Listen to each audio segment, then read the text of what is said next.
All right, for any couple planning a wedding, once the excitement of saying yes wears off, it is time to get down to the details. There is perhaps no bigger detail than to iron out the location.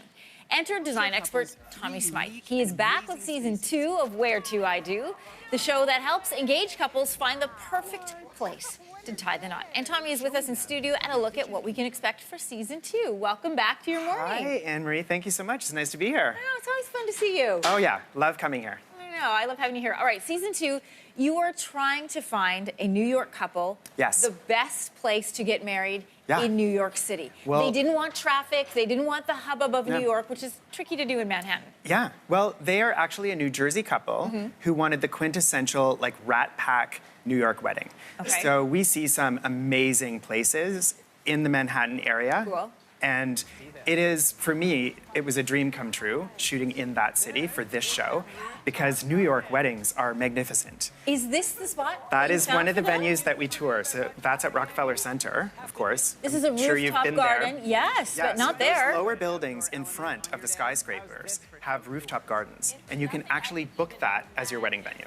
How, some of these places aren't open to the public. How do you find them? Well, we have a huge amount of research that goes into pre-production on these shows. So we're looking for incredible, unusual, different, and special access wedding venues wherever we go. And this season we go to Ottawa, Banff National Park, Vancouver, Squamish, Atlanta, Georgia, New York City. So we're going really far afield for season 2.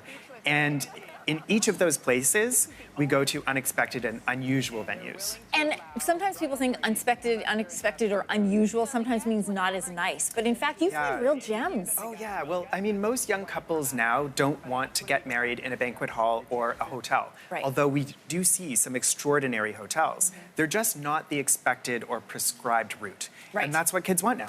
Okay, so for a couple who's out there, they are trying to find their dream location, but also maybe be a little bit different. Yeah. What are some tips?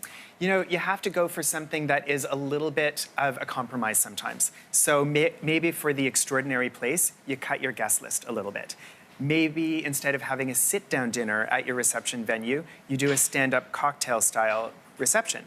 These are the kinds of compromises, small compromises, that can net you out with a really special, different kind of place. One of the great things about what you do, too, is because cost can be really prohibitive for your dream location, but you have found some places that aren't as expected or expensive as you might think. We do, and we have couples in season 2 of Where To I Do at all different price points in terms of their weddings, and we talk about the costs on the show because I think that's really important for viewers to understand. And we do we really focus on finding couples who have different kinds of budgets. Okay. And that's important. You're being really nice right now, but what I want to know is about the bridezillas and the groomzillas. What are some of the biggest challenges you've had in doing this show? You know, I think that a person turns into a bride or groomzilla after they choose the venue. I think that comes a little later when they're choosing, you know, their decor, their flowers, their food. So when I'm meeting these couples, they're still super happy and really excited. Yeah, okay, but what about the family and friends who are like, oh, I don't think this is good, or I don't think that's going to work?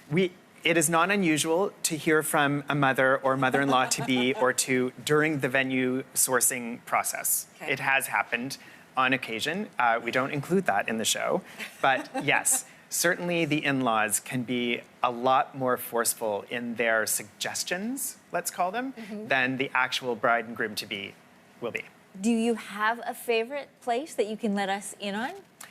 That would be giving a lot away. Oh, okay. But I will tell you, we are lakeside, seaside, on top of mountains, on top of buildings. We're spreading the net really far on season 2. So all of the unusual spots that we go to, they tend to be my favorite. All right, well, if we can't get invitations to those weddings, your show is the next best thing. Where To I Do returns Tuesday, May the 7th on Gusto. Congratulations on season 2. Thanks, we're pretty excited. All right, good to see you again.